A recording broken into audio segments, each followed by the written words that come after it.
everybody! Today I'm going to show you how to make apple Mabon bread.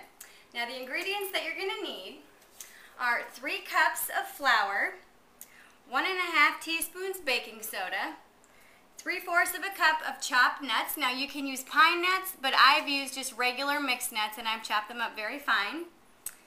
2½ cups grated apples. Now that's about 4 or 5 regular apples. 1½ cups boiling water. 2 cups raisins or crazins. We prefer crazins because of the tart flavor. 1 cup of honey or agave nectar. 3 tablespoons oil. You can use olive oil or vegetable oil. 1 1/2 teaspoon salt. 1 1/2 teaspoon cinnamon. 1/2 teaspoon cloves.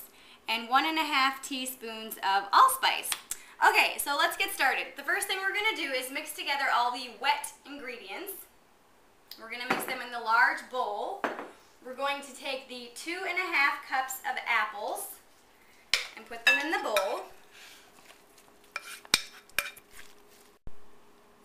Okay, then we are going to add the crazins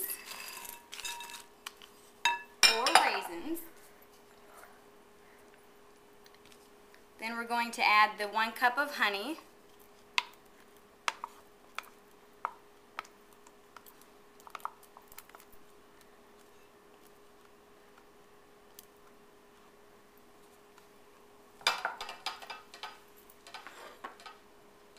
The 3 tablespoons of oil.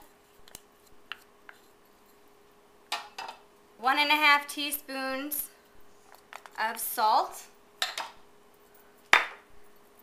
And all the spices. Yeah. Then the 1 1/2 cups of boiling water.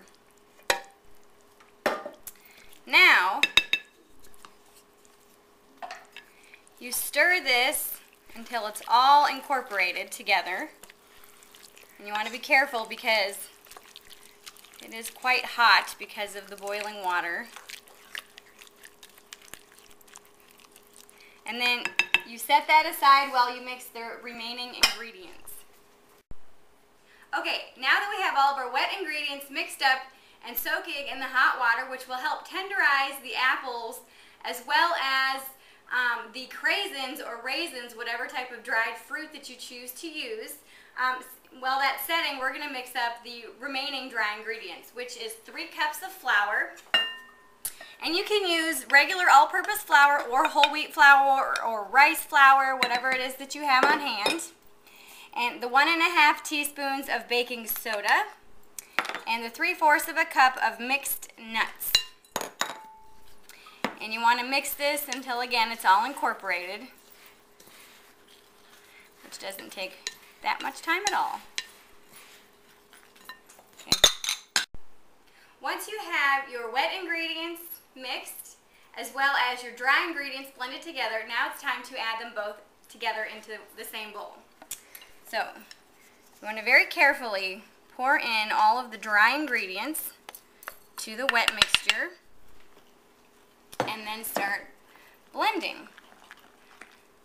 Now you just mix it until it is all incorporated. You don't have to beat it with a blender or anything since this is a bread.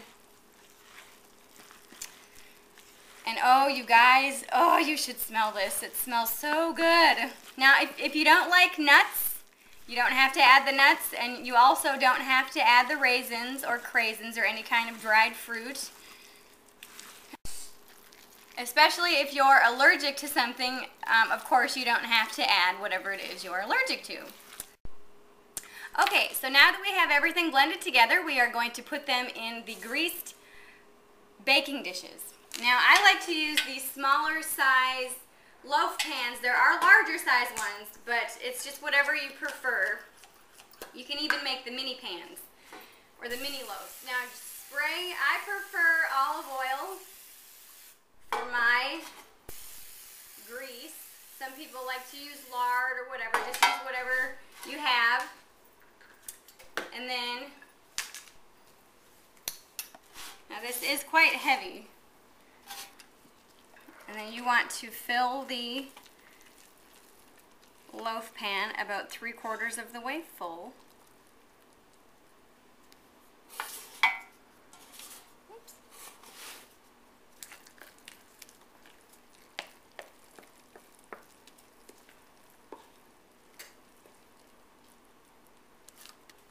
So once that's done, then you put it in the oven at 350 degrees, which has been preheated, and it bakes for about an hour. But after about 45 minutes, I would start checking it to make sure that it is done. So let's put this in the oven, shall we? And try to put it in the center of the oven on the center rack. And you want to set the timer for 1 hour and start. Yay! Hey everybody, okay, now we are going to check the breads. It's got about 6 minutes left, so I'm going to check it. And see if it's finished. Now I've just got just a plain basic bread and cake tester. Okay, that one's finished. And that one's finished. So we are going to take them out. And oh, look at, don't they look wonderful? Put them on the cooling rack. And what I like to do with my breads so that the outside doesn't get hard, I like to tip them out of their loaf pans and then tip them back over so they can cool when so that they can cool when they're not in their pans. And that's something that my mom taught me. So, yay! I hope you guys have enjoyed learning how to make apple Mabon bread or apple harvest bread. And if you guys have any bread recipes to share with us, I'm looking forward to your video responses with those. So blessed be and happy second harvest. Bye-bye.